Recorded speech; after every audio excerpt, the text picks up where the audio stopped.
Okay. Um, Bismillah, alhamdulillah, wassalatu wassalamu ala rasulillah wa ala alihi wa sahbihi wa mawala wa ba'du. All praise and thanks be to Allah subhanahu wa ta'ala. Chooses peace, blessings and salutations upon our master and exemplar Nabi Muhammad sallallahu alayhi wa sallam.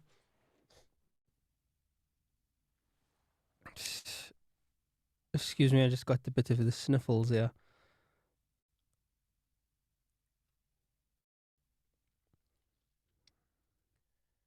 So we are busy with Surah Al-Ahqaf. I just need to sort something out with my sound. I don't know. Something's going on here.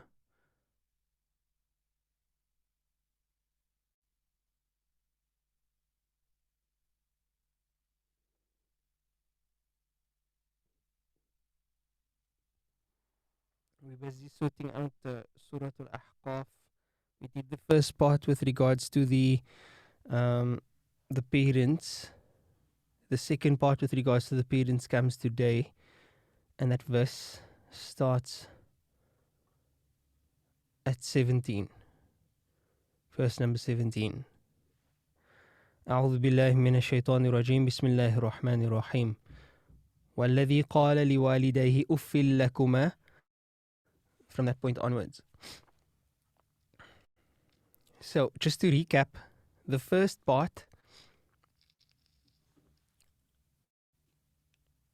the first interaction with the parents begins from verse number 15.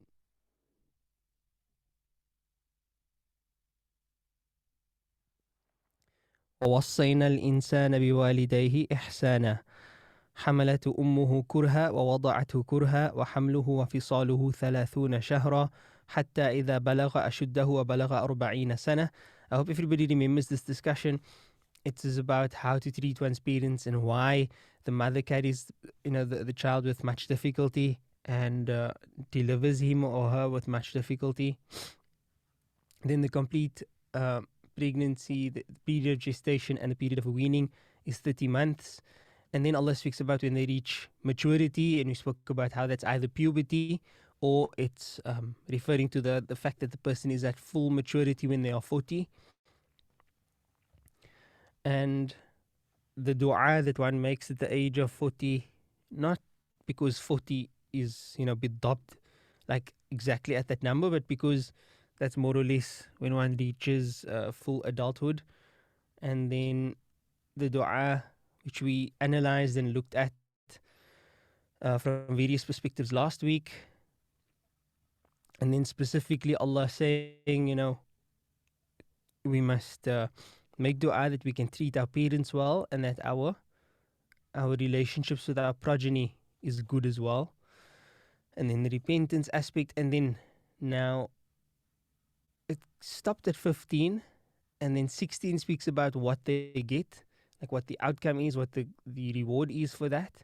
And then we stopped at the end of 16. Now we where number 17 speaks about the other option. I'm just going to try to sort out my sniffles quickly, and I'll be right back. Excuse me.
Okay, it's a bit better. Bismillah ar-Rahman ar-Rahim. Let's just share the screen again. So I'm just using this word for word translation because it's convenient. It's not the clearest of copies, but the information is quite good. If I can get a better copy, inshallah, I'll be sure to use that.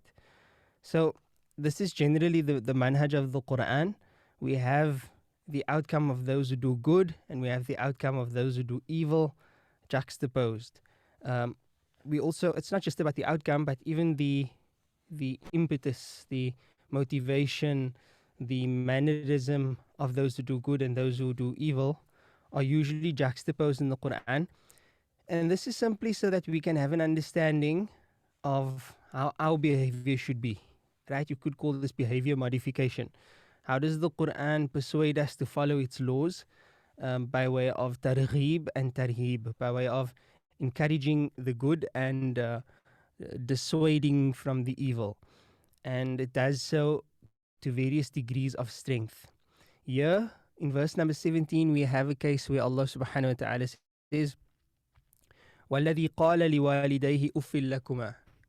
And the one who says to his parents, uffil lakuma, fie on you.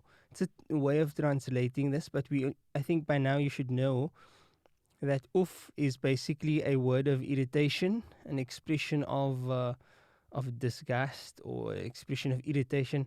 So, for example, colloquially, we say, something to that effect.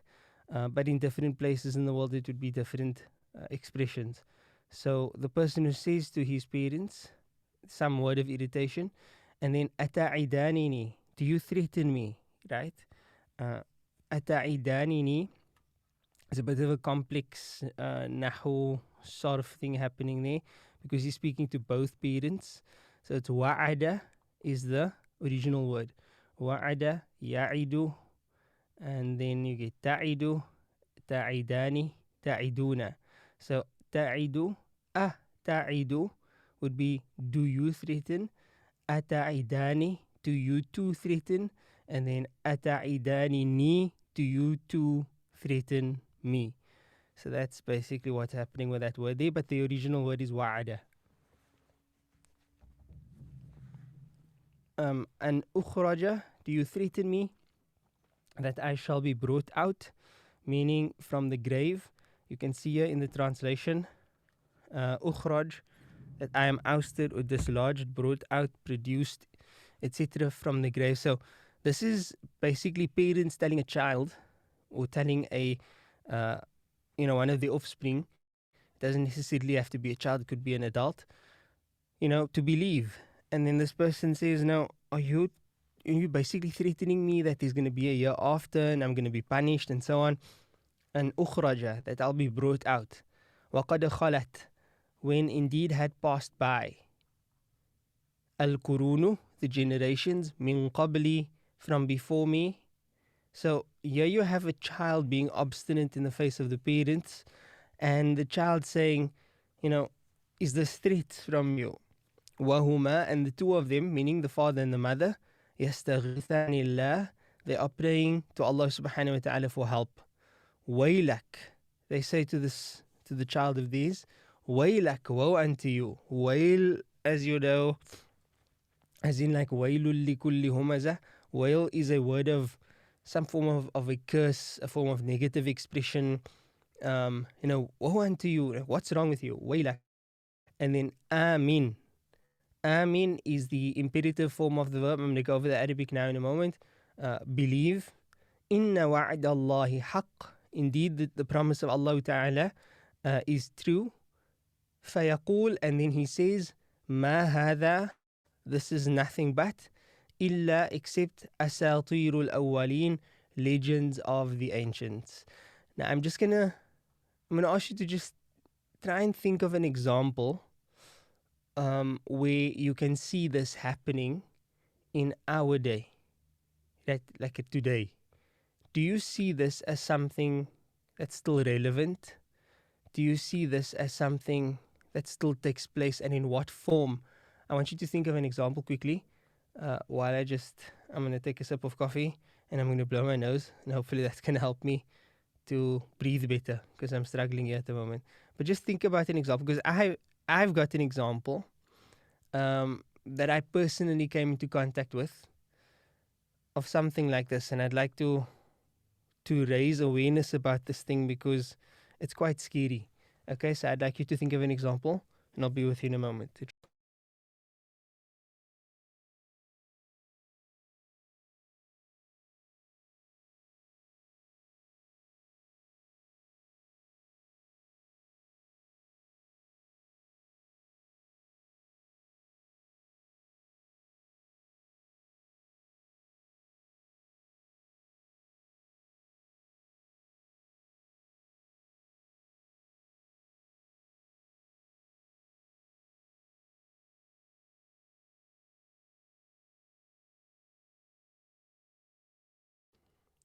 Okay, can anybody think of an example? Do you think this is still something that happens, or is this restricted to the mushrikun back in the day?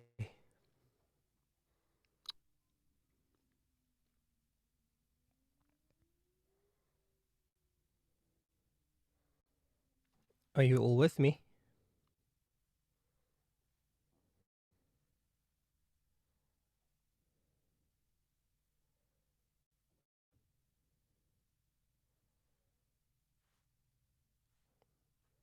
Can somebody just give me an indication that you can hear me? Maulana, we can't hear you, Maulana. Okay. So, do you think this is something that still happens? Yes or no? I'm sure it happens, but I'm just trying to think of an example where kids are probably telling their parents, it's old school. Um, probably in modern times now things are different. So I'm sure it's happening. I'm just trying to think of an example, but I've heard it somewhere, but I just don't have an example to share. Sure, sure, sure. So I'll tell you one example that's scary accurate as far as this is concerned.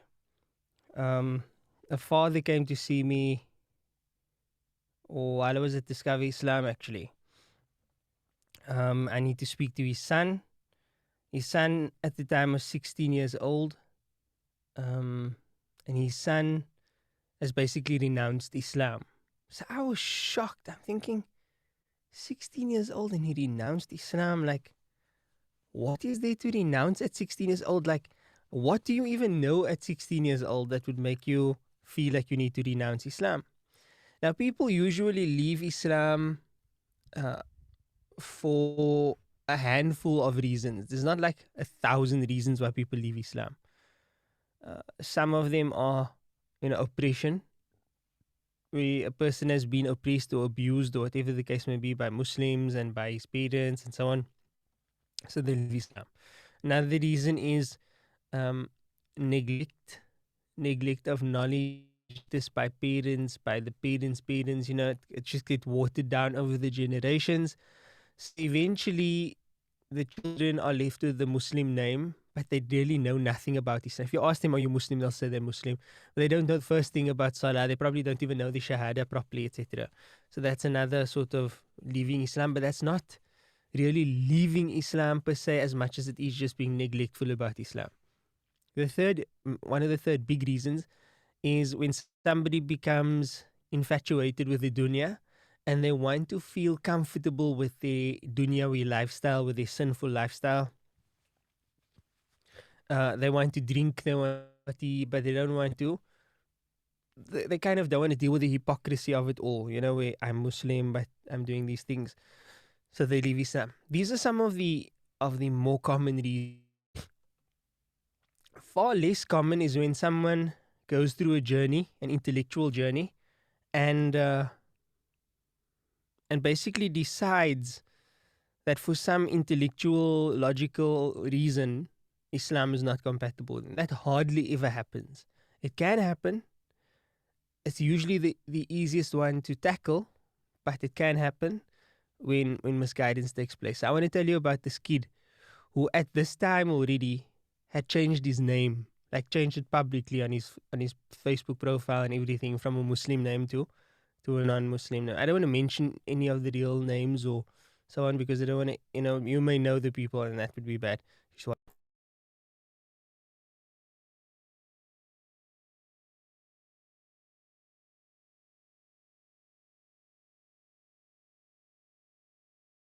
sorry, I do apologize for the morning hay fever sniffles thing.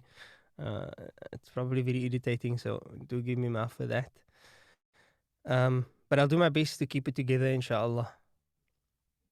So this kid, I met him and I spoke to him, and he was actually of the last category, like to an extent. He was actually a combination of everything. So it was quite bad. How was your combination of everything? Predominantly because of the parents. They didn't quite realize it yet, but that was the issue. So he was a combination of having seen logical proofs, read things like Richard Dawkins' The God Delusion. I had many conversations about the reality of life and so on. Then he was also very distant from Islam, so he knew very little about real Islam and what the true Islam really is. It was very culturally, removed. So he came to his father and literally said what this verse is saying. He said to his parents, stop threatening him with religion, because when he would do bad or not listen or not do what they want from him, if he wants a tattoo and they say no, and then they tell him, Allah's going to burn off the ink on the day of Qiyamah, as an example. Or he wants an earring and his father says, no, how can you have that? That's not suitable for men, etc., etc. So he would say, you keep threatening me about, your God and this religion and about the judgment and stuff. I don't believe in that stuff, he would say. I don't believe that this is going to happen. He would say, these are the ways of the past, the people of the past. He would say, these are stories of the Abrahamic faiths. These are words that he used. I'm quoting him, this Laitike. So I had to really come to learn, like, what the hell is going on here, because this is a 16-year-old and this is in my community. I'm not talking about some other community. I'm talking about here locally. How did this take place?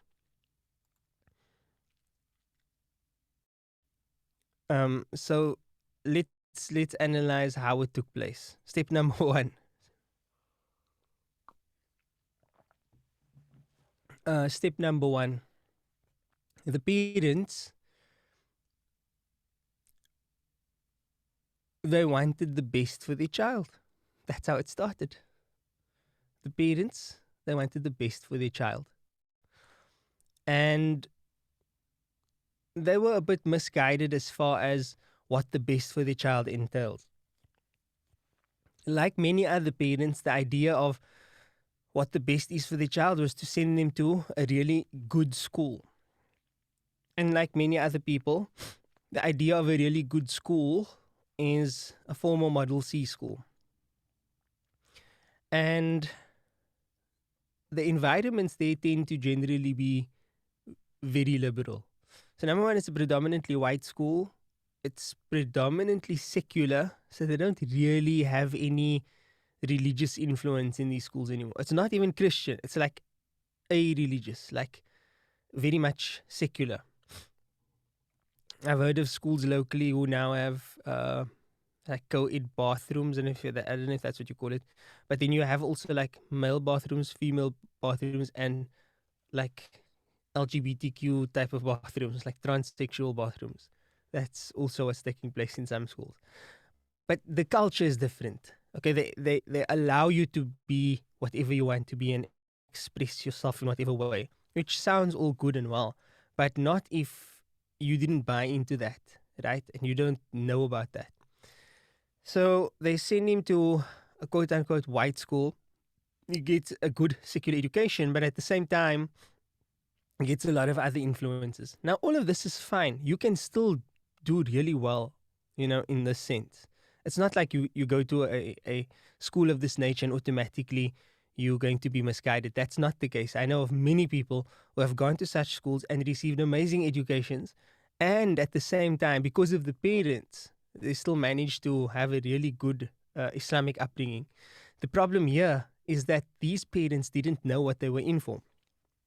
So they sent him into the Shark Tank, excuse me, and they did not prepare this child for that environment. So they took him out of madrasa, which is the opposite of what you're supposed to do, because now a child who's in such an environment needs even more Islamic nurturing, because they're going to be faced with even more challenges than a child who goes to public school, normal colored public school type of thing. This child is going to be faced with intellectual challenges and cultural challenges and so on and so forth. They took him out of madrasa. They took him out of his Islamic friends' circles because apparently he was getting bullied somewhere with one of the friends. So now he only had non-Muslim friends. He had a non-Muslim school. He had no madrasa. He had no Islamic influence except what he was getting in the home. And what he was getting in the home was just too little. It was very, very basic. And this level of upbringing led to the result that we saw. He didn't just wake up and say this. He didn't just wake up and say, وَالَّذِي قَالَ لِي أُفِّلْ لَكُمَا أَتَعِدَانِنِي أَنْ أُخْرَجْ. He didn't just do that. It was something that was facilitated. So the reason I'm mentioning this is because we need to be aware of this phenomenon. Coming out of apartheid, so many parents want to give their children that which they never had. And I get the sentiment. I get where they're coming from. But it often has negative results, and this is one such example. Anyway, so there's a lot of cases like this. I get asked all the time, teenager wants to leave the fold of Islam. This is normally the backstory. So be careful of this, inshallah. I'd like to look at the Arabic again quickly. وَالَّذِي قَالَ لِوَالِدَيْهِ. So li is harfu jar. Walidani would be your ismul majroor, but because it's ismul majroor and because it's mudaf to another word, the ha at the end, li walidayhi loses the noon. So it's li, not li walidani, it's li walidaini. You lose the noon, li waliday, and then you add the ha, li walidayhi, because of mudafun ilayh. And then I already explained the word ata'idanini. I'll go through it again quickly. The word is wa'ada ya'idu, to promise. And then you add the hamza. Okay, before you add the hamza, let's just look at the verb. Wa'ada ya'idu. Ya'idu, ya'idani, ya'iduna, ta'idu, ta'idani. There's your word. So ta'idani ni, you promise me. And then you add the hamza at the beginning, hamzatul istifham. Do you promise me? Do you threaten me? Excuse me.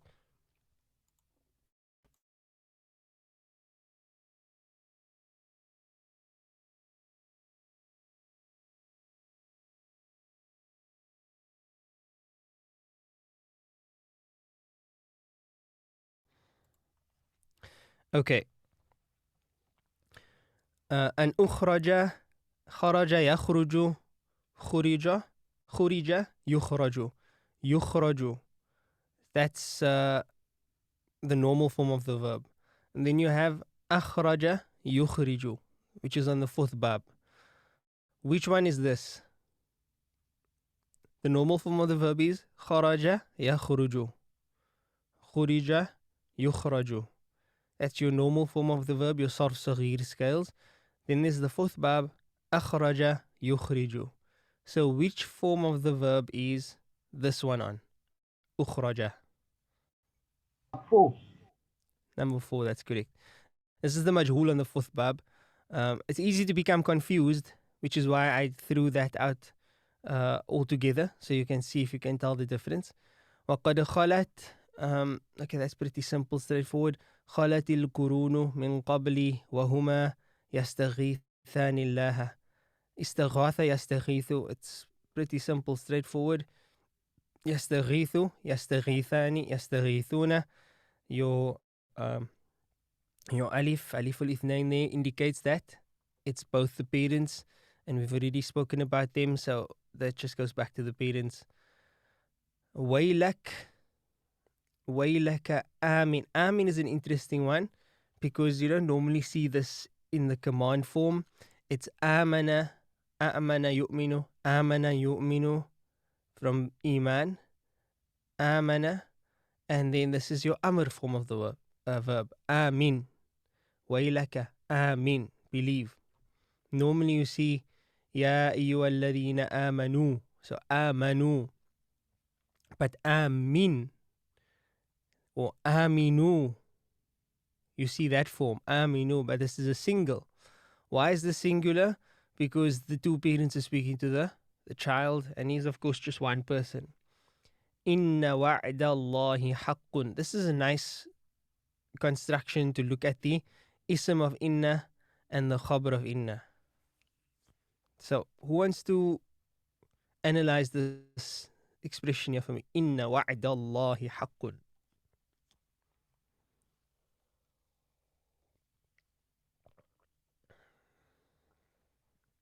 Show me the ism of inna and the khabar of inna in this particular expression.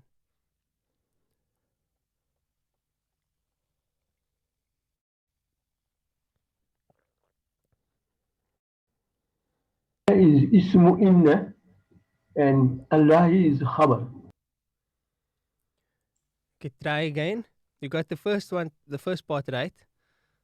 Anybody else want to add to that? حقه is the khabar. Okay. Just for clarification, the ism of inna is always in halatu what? Nasb. Nasb, and the khabar of inna is always in halatu raf. So what's the name of Allah subhanahu wa ta'ala is doing here in this expression? Inna, indeed, wa'adallahi, the promise of Allah. So there's your ism of inna, it's halatu nasb, you can see that. Wa'adallahi, the promise of Allah. Of Allah. So the name of Allah, lafdhul jalal, is halatu jar, and it's because it's mudafun ilay. Wa'adallahi, the promise of Allah. Indeed, the promise of Allah. And then you have your khabar, which is haqqun, and that is in halatu raf.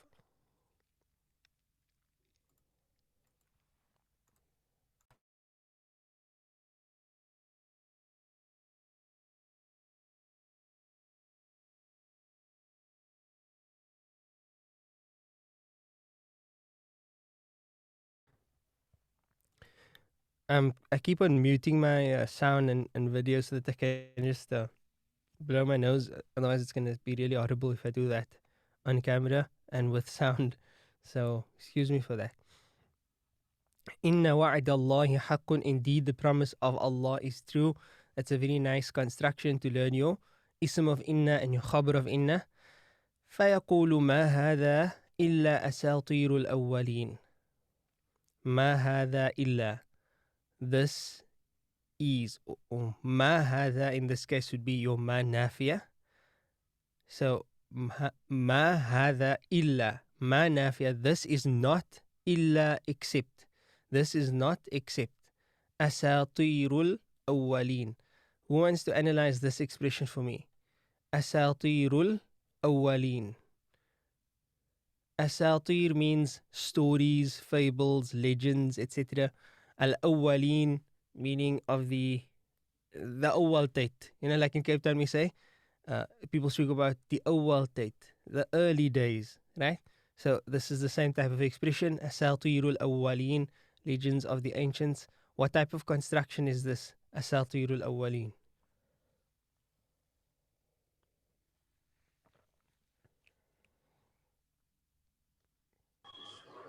It's a mudaf and mudaf ilay, Maulana. That's correct. It's mudafun ilay. Jazakumullah khairan. طيب. أولئك الذين حق عليهم القول في قد خلت من قبلهم من الجن والإنس إنهم كانوا خاسرين. Those are the ones who حق عليهم القول. The word has been justified against them. في in nations قد خلت that had gone by من قبلهم before them من الجن والإنس of the jinn kind and humankind إنهم كانوا خاسرين. Indeed they were the losers. Okay, what is this ayah saying here? What is the gist of it? I'll get to that in a moment.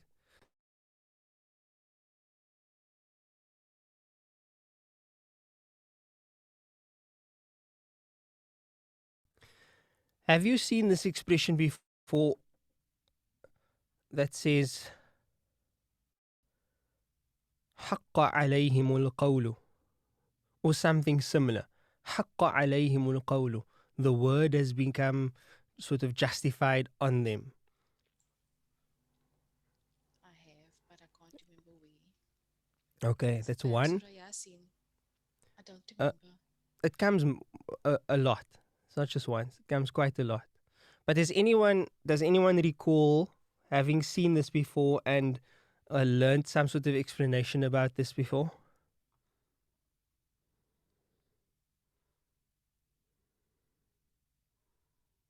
Okay. Let me look at the translation here.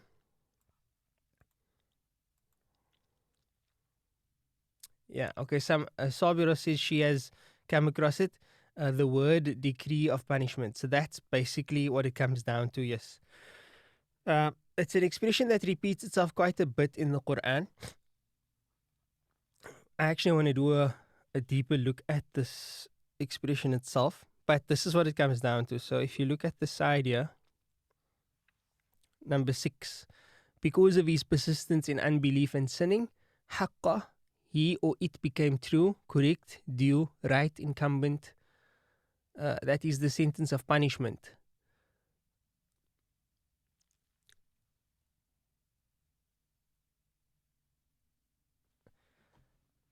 It's a bit of a scary expression because it's speaking about what happens in the day of Qiyamah, that the final word before somebody gets punished on the day of Qiyamah is the ruling, right? So after you have a court case, you have a long court case, and I don't know exactly what the procedures are, but basically what you see on TV and what you see in movies and stuff, the people go through the court case, and then eventually the judge now reads out the ruling, whatever the case may be. And then the last thing is like the sentence. And this is that. The sentence, the word.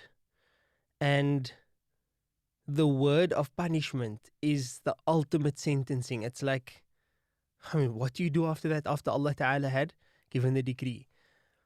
But Allah never says it in the way of like, then Allah punishes them. Like, then Allah takes revenge on them type of thing. It comes like that in the Quran. But when the sentence is given, like when the actual decree of punishment is passed, it's always, as far as I can recall, in this format. حَقَّ عَلَيْهِمُ الْقَوْلِ. This punishment, the sentence, has become justified against them, meaning that they've earned this decree, they've earned this sentence, which is it's kind of an interesting way, because it's like Allah Ta'ala again doesn't attribute the punishment to himself. The punishment gets attributed to them. They deserved it. They earned it. They left Allah Ta'ala with no choice, so to speak. And the same thing had happened fi umamin, in nations, qad khalat, that had gone by, min qablihim, before them, min al jinn, of jinn kind, wal ins, and humankind, innahum kanu khasirin, indeed they were the losers. Okay, I'm going to pause on that one, inshallah. I'm sorry about my state. This is not like I'm not like sick or something that I knew that this was gonna happen. This is just your daily hay fever stuff that's happening to me. So I'm not my normal self. And I did see the question in the chat as well about the tattoos. I just didn't want to go down that route because it would have taken away from the already struggling lesson that I'm busy with here. So excuse me for not getting to that. Inshallah, an opportunity will arise again in future lessons. If it's something urgent that you wish to know about, you can send me a private message, inshallah ta'ala. But I just didn't want it to take away from the dars itself. And just stick to the little bit of Arabic and ayat that we were busy with. But bi'idhnillah ta'ala, next week we should be able to get back on the speed train and cover a significant number of ayat, focusing again more on the ma'ani and focusing on coverage bi'idhnillah ta'ala. I know we're going to have to speak about a different theme of the Quran, which is tadhkir bi ayyamillah, reminders of the days of Allah, because we're going to speak about the Ad and we're going to speak about what happened there. And I'm sure you've come across it before, but we're going to have to do our bit as well. Okay. Are there any questions regarding anything we've covered or perhaps didn't cover that you'd like to know? Now's a perfect opportunity, inshallah.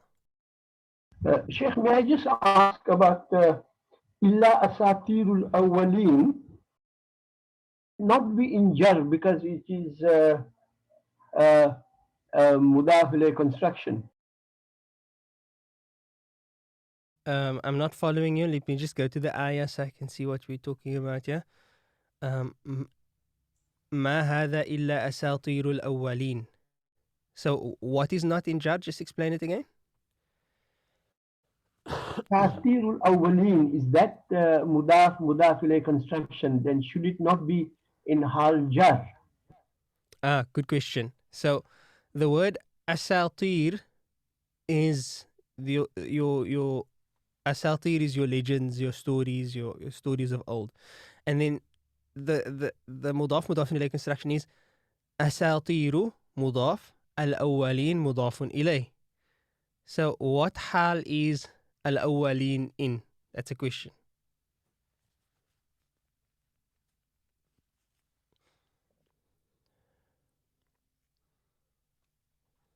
Mudaf ilayh, I thought it should be in hal jar. Yes. So my counter question is, what hal is al-awwalin in? Okay, Sister Sabira answered, it is in halatul jar. The reason why it's tricking you is because of the una at the end. The word is al-awwal, right? The word is awwal. If you take it to jam mudhakkar form, then it becomes awwaluna. And jam mudhakkar in halatul jar is awwalina. So it is in halatul jar. Do you see that now? Barakallah fikum. Okay. طيب, any other questions?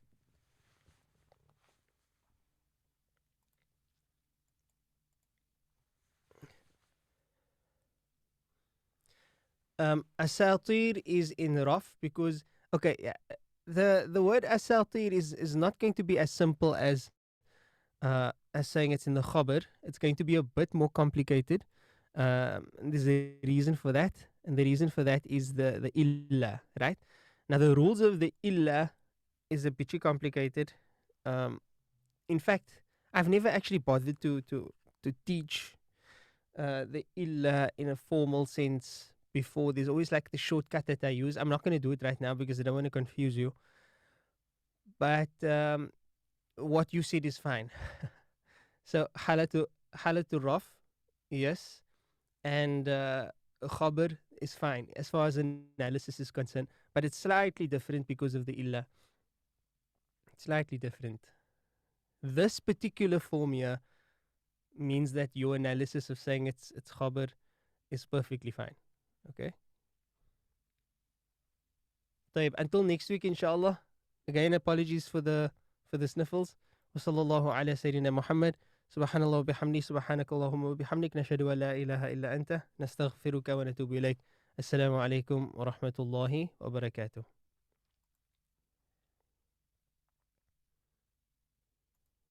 وعليكم السلام.